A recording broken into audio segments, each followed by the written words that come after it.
I too would like to acknowledge the traditional owners on the land on which we meet tonight and thank them for their custodianship, their guidance and their knowledges. I do this also with the recognition that the lands upon which we meet have never formally been ceded, and in the spirit and openness of a scholar who works and is learning and writing across topics such as trauma, justice and reconciliation, I look forward with hope that we can do better to engage and learn from Indigenous peoples. I would also like to acknowledge and give a special welcome to all Aboriginal and Torres Strait Islander peoples in the room tonight. And to Professor Dunn, Pro-Vice-Chancellor and official representative of the Vice-Chancellor, Professor Catherine Gelber, my head of school at the School of Political Science and International Studies here at UQ, and also formal representative of the Academy of the Social Sciences in Australia. To other fellows present from the Academy, Professors Janine Baxter, Roland Bleicher, Brian Head, Tim Dunn again, and particularly my sponsor, Professor Chris Roy-Smith. To all my UQ colleagues, distinguished guests, ladies and gentlemen. First of all, thank you very much, Professor Dunn and Professor Gelber, for the amazingly generous introductions. Also very much to the Academy of the Social Sciences for the honour of the Paul Bourke Award and for also helping to facilitate, together with my school and faculty, the opportunity to share some of my work with you here tonight. Finally, thank you all for being here on a Wednesday evening at what I know is an exceptionally busy end of semester. I really appreciate it, and I also very much hope that I'm going to make it worth your while. One final thing before I move on to try and do this, I would like to say a couple of further preliminary acknowledgements and thank yous, if I may. As I said, I'm tremendously honoured to be awarded the Academy's Paul Bourke Award.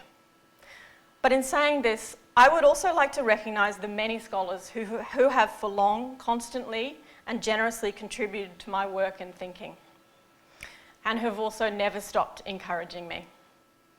Thank you also to my fellow students at all levels, from undergraduate to honours and PhD scholars. You all inspire me with your own careful thought, persistence and resistance, and hope. A number of my closest colleagues are in the room tonight, and so I would like to both acknowledge and let you know that I'm just as appreciative for you and grateful for your support and encouragement as I am of this award.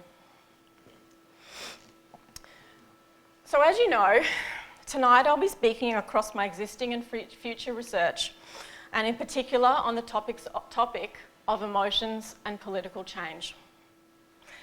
In hindsight, since I've selected this title, it seems both a grand and yet also somewhat dull title. I hope it's not going to prove to be the latter, but I also think that the former is not my style either. But if I can attest to one thing, it is that I hope and aim the story I tell tonight is going to be a mundane one. But mundane not in a monotonous or dull sense, but in the sense that it is going to be an everyday story.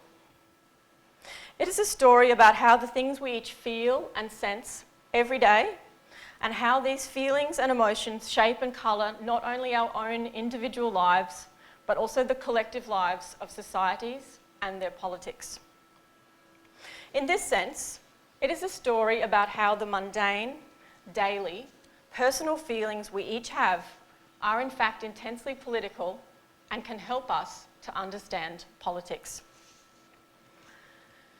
Because ultimately, in my work, I hope to show what understanding the nature and importance and inevitability of emotions can add to thinking about political life at all levels. Whether this is within our homes and often implicit politics of our everyday relationships, or within our local communities, national communities, onto what we in international relations call the global and the transnational. For some of you, or perhaps many of you here, this might seem a particularly timely puzzle. Almost every day we read in newspapers about issues around the world that seem intimately, and perhaps more obviously than ever before, to be founded on and connected to emotions. We read about Brexit, President Trump, and of the populist politics that contemporary Western, supposedly liberal democracies seem awash with. We read hypotheses about where such trends have emerged from. Moving on, we read of other global events, of what is being done or not done in Syria after the defeat of ISIS, of a climate crisis and youth activism for fundamental environmental and economic change. We also read, but perhaps not enough, of the ongoing injustices and violences experienced by Indigenous communities and the need for Indigenous recognition, constitutional and otherwise. And we read questions about whether we should open or close our borders to those searching for a better, safer life. With these and many other contested political issues transpiring every day, some would even suggest that we are living in an age more diffuse with emotions than ever before. But is this really so?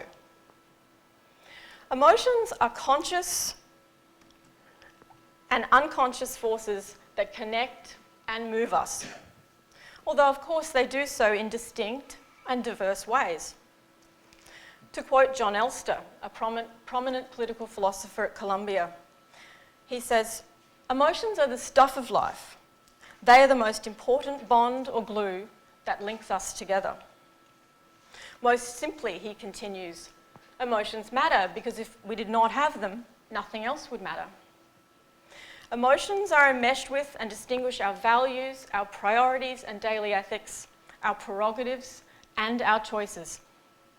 Emotions are what defines and gives shape to the experiences and events and things we do, the things we live for, the things we aspire, and the things we wish for.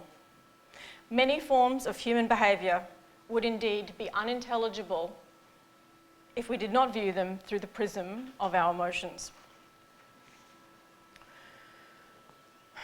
So much of my work has sought to examine exactly what this means. How exactly do emotions distinguish and motivate our experiences? And in turn, what might a deeper appreciation of and engagement with our emotions bring to understanding politics and society?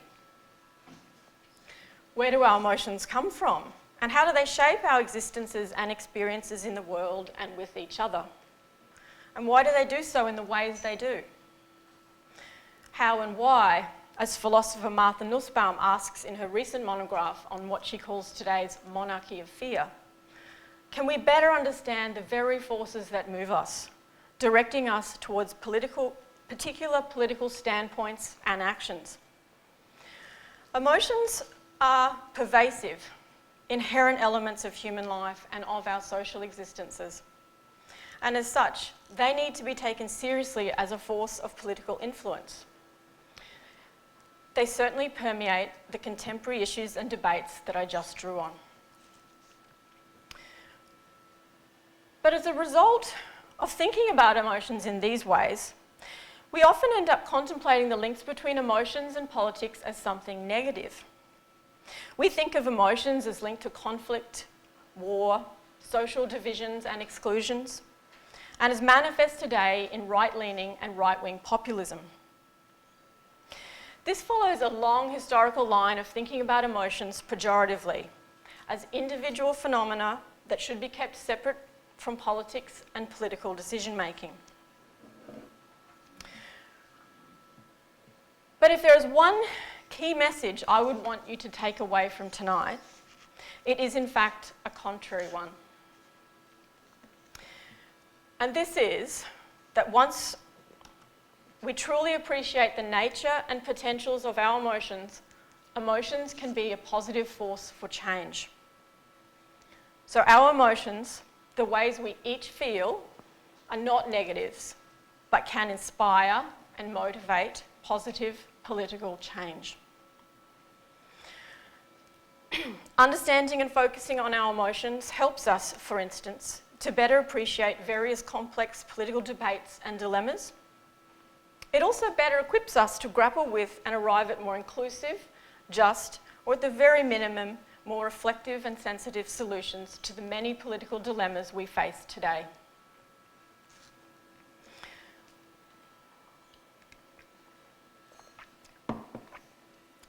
But at the outset, I realise that some of you may be thinking and asking, so what's the big deal about emotions? They're not the be-all and end-all. Other things matter in politics too, like institutions, the rule of law, or norms trickling down from governance and legislation. And then there are also other things like tangible and intangible structural justices and injustices, and the possibility of rearranging or transforming political agency. But these things cannot be enacted or indeed even exist without the hearts and minds of people. It is each of us that enables societal norms and even laws to be sustained and transformed. And the very constellations that these things take, so the values, the norms, and the political priorities that proliferate, depend on how we feel individually and collectively. But getting from the recognition that emotions matter and need to be taken seriously to the types of practices and policies through which emotions can cultivate positive social change is not straightforward. It requires careful, constant reflection on our own emotions and our own attachments to others, and about why it is we feel in the ways we do. It also requires explicit attempts to empathise with others, often those who are outside of our own cultural lives and upbringings and comfort zones, and try to grasp how and why they feel differently about particular issues and events as well. Finally, it also requires reflecting on how our emotions and our everyday feelings, which are typically unconscious even to ourselves, may abide with and upkeep not merely social exclusions, but also discriminations, harm, and injustice. So it is in this light, what I would like to do now is tell what I think of as a story about the things we feel, and how emotions are social and political in their nature and in their functions. I hope to outline, and perhaps all too briefly, if there are other scholars of emotions in the room, how we got to where we are today in terms of our understandings of emotions and their limits and potentials in politics, and how, as a consequence, we can try to turn thinking about and reflecting on our emotions around.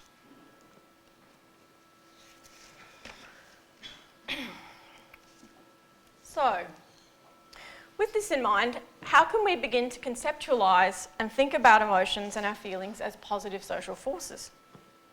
How can emotions be driven by and emerge from collective deliberation rather than from spontaneous, seemingly individual impulses and reactions? And how exactly are emotions and politics linked in the first place, and in ways that are beyond the obvious? This is, as I've said, a key line of inquiry I pursue in my research across politics and international relations. But I should also note and pay tribute to the fact that my work fits within a much broader turn to emotions across the humanities and social sciences. In fact, research on emotions has become one of the fastest growing trends in a range of scholarly fields, including the sciences and STEM disciplines. But as I intimated earlier, this was not always the case. Historically, emotions have been relegated, they've been castigated in political thinking and analysis. So, mirroring these pejorative thoughts on emotions in politics are also wider social trends and norms in how we've been conditioned to think about our own emotions. For instance, of you all here, who has ever been told that you need to stop being so emotional? You need to think rationally. Or perhaps you've been told you need to be reasonable, be rational, put your emotions aside. Probably all of us have. And even as a scholar of emotions who knows differently, Sometimes I find myself having to catch my words, these very sayings, before I too repeat them. Now, these kinds of phrases may seem banal, but like all catchphrases, they have historical origins that have trickled down through time and bear out in our everyday lives and thinking. And indeed, these do emerge from a long history, one that conceptualises emotions in opposition to or existing in a binary with reason and rationality. So in stating this, I'd actually like to pause for a moment to really emphasise this point. And this is because if there is one central cause, one idea or philosophical legacy that has shaped modern thinking about emotions, it is this perceived binary with rationality. The idea that emotions are non-rational, irrational, and also stereotypically feminine, capricious, and unwieldy continues to be widespread and has indeed had far-reaching consequences. This is a prevailing legacy of Western Enlightenment and stretches into political thought, analysis, and policy in many ways.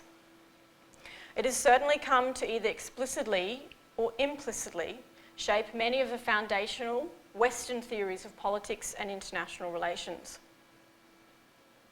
It also functions to legitimise what sites and sources count as appropriate and valuable in the study of politics. One contemporary example illustrates this history quite well. At the height of the anti-terrorist period, for instance, after the attacks in the US on the 11th of September 2001, the Australian government even suggested a range of law reforms that explicitly stressed the need to, and I quote, take emotions out of the debate in order to deal with the special problems posed by counter-terrorism. The perceived need to eradicate emotions from political judgments and reasoning was also something I experienced firsthand when I began my work on emotions and their role in global governance and international affairs. Almost 15 years ago now, and for the PhD scholars in the room, this is the first page of my statement of intent. Almost 15 years ago now, at the beginning of my doctoral research, I was initially intrigued, as I am still now, about the ethics and possibilities of community in global politics. I wanted to know more about the types of things that can bring us together, in what circumstances and why, and also the types of things that can drive us or keep us apart. I was curious about our responsibilities to others, and with this, the formation of humanitarian communities in particular. I was concerned for, and I wanted to problematise, the discriminate and selective nature with which we, especially us in the West, seem to practice the act of giving humanitarian care. To explore this problem, I set out examining, as some of you probably know all too well, the concept of international responsibility. And I did so through traditional conceptions of ethics and theories of world politics, from cosmopolitanism, communitarianism, onto post-structuralist, feminist, and post-colonial ethics. Through these theories, I tried to figure out what motivates political actors, and in particular, what shapes humanitarian awareness, ideals, norms, and practices. But as I probed these, I began to think that while these theories and paradigms tell us much, they fall short of answers, and they also only provide a slim part of the full picture.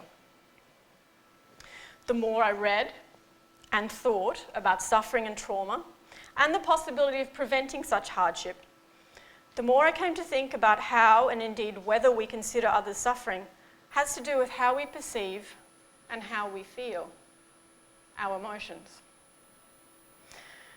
So from here, equipped with my own intuition and gut feeling, I read everything I could on human emotions, and this from a range of scholarly disciplines that had turned to emotions long before mine. The more I read, the more important I thought emotions must be. Important foremost too, because emotions are inescapable elements in our histories and logics and patterns of thought.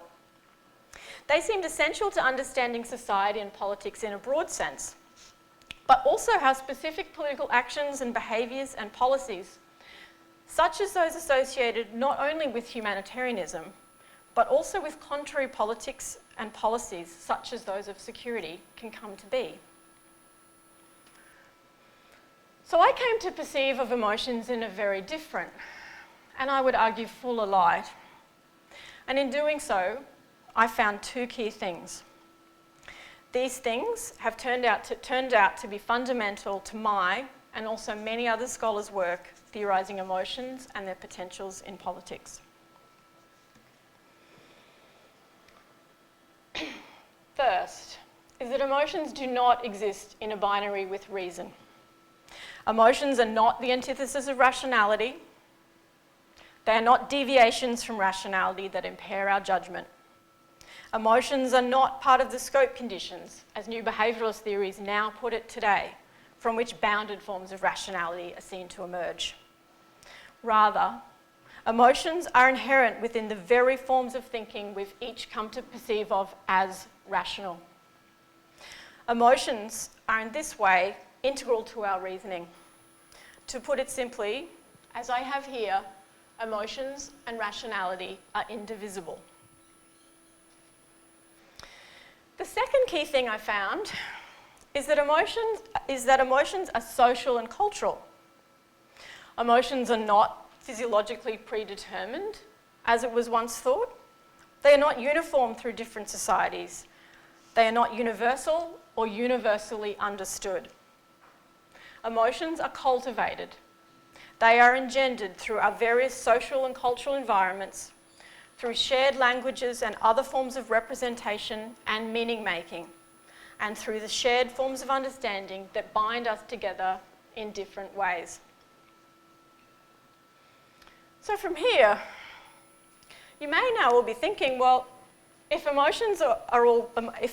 we're all emotionally constituted and made up in culturally distinct ways, it's not surprising there are problems, social disagreements, intractable conflicts and wars. It's no wonder individuals and communities bump heads and enact harms and engage in emotionally charged violence. This would seem perhaps inevitable. But my work has shown and stresses that it is in fact the opposite that is true. Precisely because emotions are constituted, generated and produced in different environments, the ways we feel can change. This is to say that emotions are not static. They can shift and they can transform. With awareness and reflection, the ways we feel can be reconstituted, and they can come to reshape our perceptions and our politics. For me, this is what I think of as the power of emotions. Emotions can themselves both be transformed and they can drive change.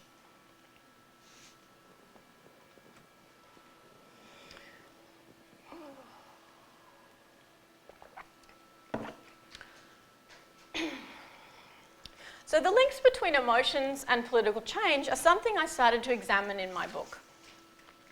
My book, titled Affective Communities in World Politics, specifically explored the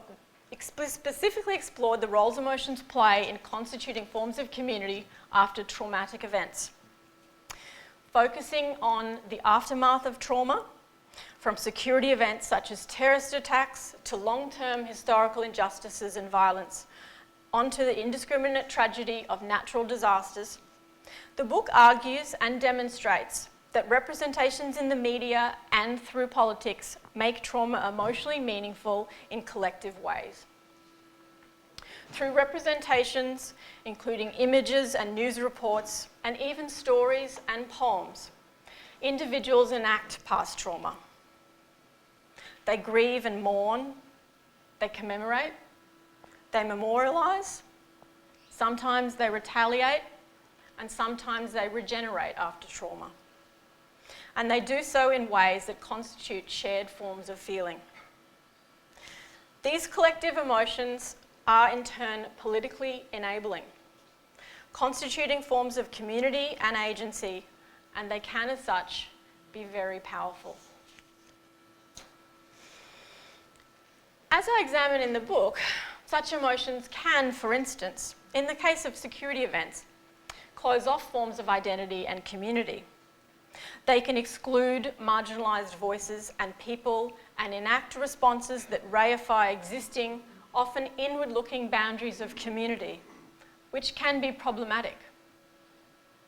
In situations of perceived danger like this, we typically, unfortunately, see emotions, and most prominently fear, swelling up and driving our dreams, as Martha Nussbaum puts it, and turning communities inward in insular ways.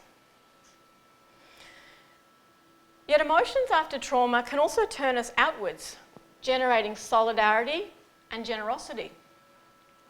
As I stressed earlier, emotions are not hardwired since our births. They are shaped by social contexts and social norms. In this way, there is nothing inevitable or natural about fearing perceived others. And instances such as transnational responses to natural catastrophe illustrate this poignantly. Witnessing mass tragedy through the media, particularly in instances when it seems there is no one to blame, can turn our emotions out in opposition to the insularity of fear and anger and towards some kind of compassion and care for distant strangers. The book examines other affective dynamics as well, including scrutinising the ethics involved with all of the emotional spectrums at stake. But for now, what I'd actually like to do is move on from here and talk more closely about my new and emerging work. This research is going to return me, and it has so far,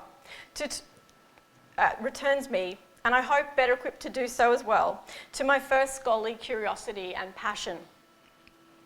In this research, I am examining the emergence and transformation of humanitarianism, and specifically the roles that emotions have played.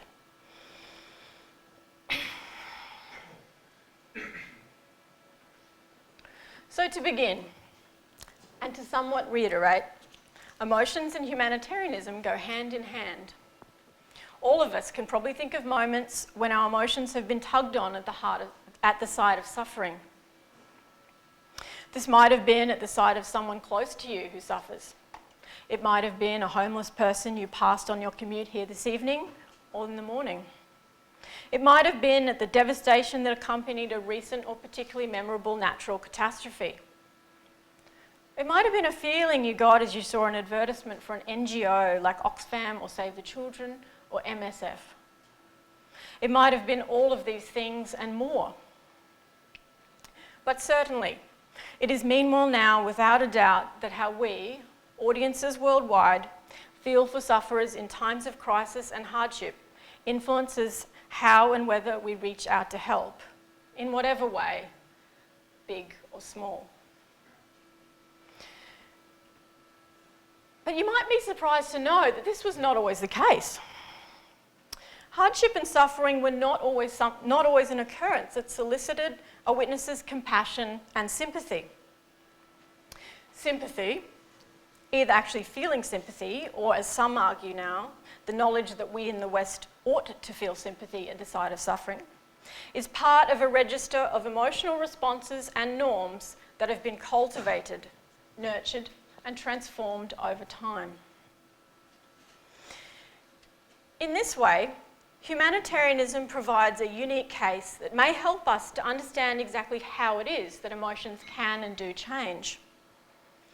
Undertaking what Michel Foucault called the genealogy of the present enables us to look back in time and trace exactly how it is that emotions, social norms, and political priorities can transform, and potentially to reshape communities for the better. So to begin this story, we need to travel back in time to the mid-18th century. This was a time of enormous technological advancement and industrialisation, and with this, also significant socioeconomic and cultural change and upheaval. It was also during this time that what is typically considered the first explicit and founding humanitarian moment took place. This was the anti-slavery movement and what has become known as abolitionism.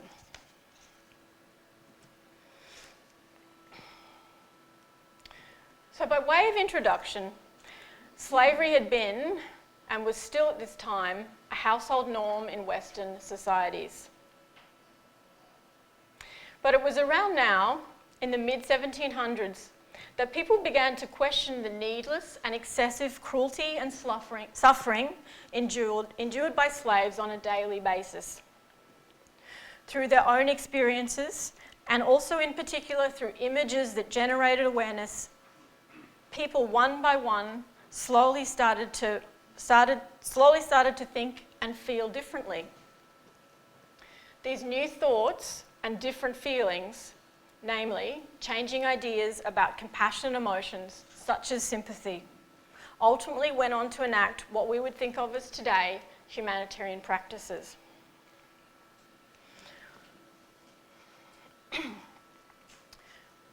But in order to appreciate these radical changes, we need to look to the broader Western context. Here, it is particularly important, as scholars such as eminent professors of history Margaret Abruzzo and Joanna Bourke also stress, that we look at changing perceptions of pain and what it meant to experience and witness pain. In other words, we need to look at the meaning of pain and the types of emotions that pain incurred, especially in those who witnessed it. And this is ultimately because it is pain and the prevention of pain that lies at the heart of the humanitarian spirit. So the historians in the room will know this well, but during the 1700s, how people thought about pain in the West went through radical transformation. Historically, Western Christian societies had perceived of pain as an inescapable and therefore redemptive human phenomenon. Considered key to spiritual salvation, suffering was situated as a positive experience. Pain was seen as part of a process of religious recovery that would, and I quote, help to perfect the spirit. However, during the 18th and into the 19th centuries, the understanding of pain as a pathway to spiritual enlightenment came more and more into question. Pain came to be seen as less of an unavoidable human experience, and instead as something that fell under human control. This shift was triggered in part by the development of modern medical practices that sought to alleviate the discomforts of illness and surgery. Haunted by patient suffering, physicians and surgeons, it was said, became men of feeling. So I'm sketching here very quickly over a range of cultural and scientific and religious shifts. But the sum is that it was in this way that emerging conceptions of morality, so what constituted moral and in turn humane, came to be slowly interwoven with an emotional expectation or norm of sympathy. It is in this way where people once turned a blind eye or even experienced laughter at acts of cruelty and at another's pain, that to feel anything less than sympathy was also in turn increasingly seen to be less than human. To put it simply, to feel compassionate when faced with another's suffering gradually came to define what it meant to be human and humane. While of course this idea or expectation of sympathy for suffering and cruelty was then, as it is still now, practiced selectively, it slowly bled into how people felt about the cruelty endured by slaves. And visual representations such as those I've presented here brought to light the suffering and cruelty slaves endured as they had never done so before. Slowly, people began to reconsider their attitudes towards suffering, not only that of slaves, but also the suffering experienced by traditional traditionally derided, and other marginalised groups, including the impoverished, the ill and the insane, criminals, and women. Several key humanitarian shifts, and what my work is calling humanitarian moments, were slowly precipitated as effective practices of feeling compassionate towards those less fortunate also grew. From here, we can observe key humanitarian transformations occurring through time, which were both emotionally and politically motivated. In the 19th century, for instance, the Battle of Solferino is seen as key to the emergence of what is now the International Committee of the Red Cross. Within the 20th century, arguably the most tangible, institutionalised humanitarian transformations occurred. Heightened awareness of incremental suffering, poverty, and perceived disadvantage in the developing world gave way to institutions such as the World Health Organization. Increasingly prominent calls for and discourses of universal human rights also helped to pave the way for the final wave of decolonisation in the 1970s.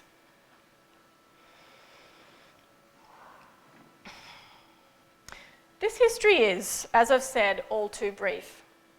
But the point of doing so has been ultimately to show empirically, and thus in real life, that the ways we feel can change.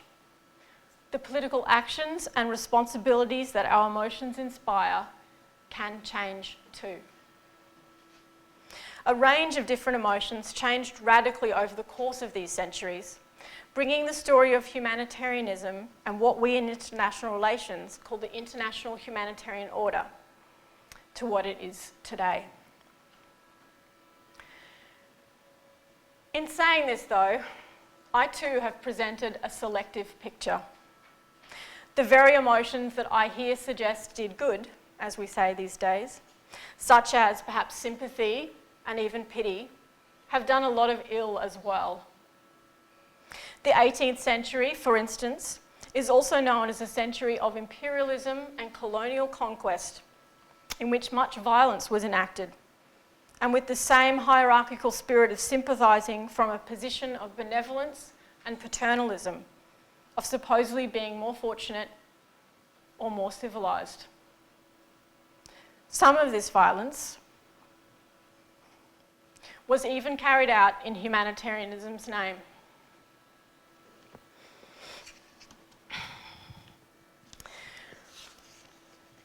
So I guess the key and final question is, where does all of this leave us? How does an appreciation of the history of feeling help us to think about humanitarian practices and norms today? How do they help us to think about the future? And in particular, as I suggested about the potentials for the type of careful deliberation and reflection needed to ensure our emotions are forces of positive social and political change. My thoughts and work in response take me back, or perhaps I think it might be forward, to new and emerging work on emotions and the potentials of our own everyday, seemingly mundane feelings. We see glimmers of these potentials and also the tangible effects that emotions indeed have all of the time. In some instances, we see the political push that emotions can have very clearly. Sometimes too, such a push starts with just one person or among a few, and it circulates out, transforming wider public awareness and perceptions. In recent times, we can think of some clear examples. Consider, for instance, how images such as those of Alan Kurdi and Omran Daknish helped to cultivate compassion and an ethic of hospitality, at least temporarily opening Germany's borders to asylum seekers fleeing Syria in search of safety. Or the emotional surge that circulated through various anti-government protests and uprisings in 2010 in the Middle East, a phenomenon we now know of as the Arab Spring. Here in Australia, we could also consider the tidal wave of sentiments that got behind the call for marriage equality, both educating and campaigning for recognition and legislative change. Or to go back slightly further, we could identify the emotional as well as political and ethical recognition that helped in 2008 to bring about the national apology to Australia's Indigenous peoples and stolen generations.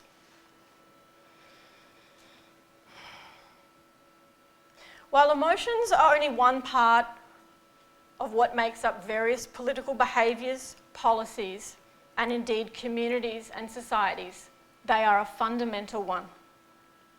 Emotions and the ways we feel every day help to structure and govern our lives and shape our perceptions, thoughts, motivations, and actions. And while attention to emotions is growing, we can still learn more. For me, more than most I recognise, learning to reflect on and examine our emotions, such as today, the fear that is thought to exist at the heart of the growing political right, or also conversely, the anger and resentment that can come from the other end of the political spectrum, seems pertinent, possibly urgent. But once we realise we are not only equipped with problems and questions, but also with approaches that show that emotions can shift and change, we are also better equipped with, at the very minimum, more complete political solutions. Some of these solutions, and where I believe the potentials and future of studying emotions lies, is to move away from understandings of emotions as forces that are solely acted on, whether it's by representations in the news or by politicians or by demonising influences on social media, and instead come to approach emotions as active forces that can themselves instigate and enact change. This is how, I believe, emotions can be forms of resistance and can possess and motivate collective agency, even in the face of power. And it is in this way, by reclaiming the everyday, seemingly mundane ways we feel, that emotions can help to sow seeds for more reflective, and I hope more just social and political change.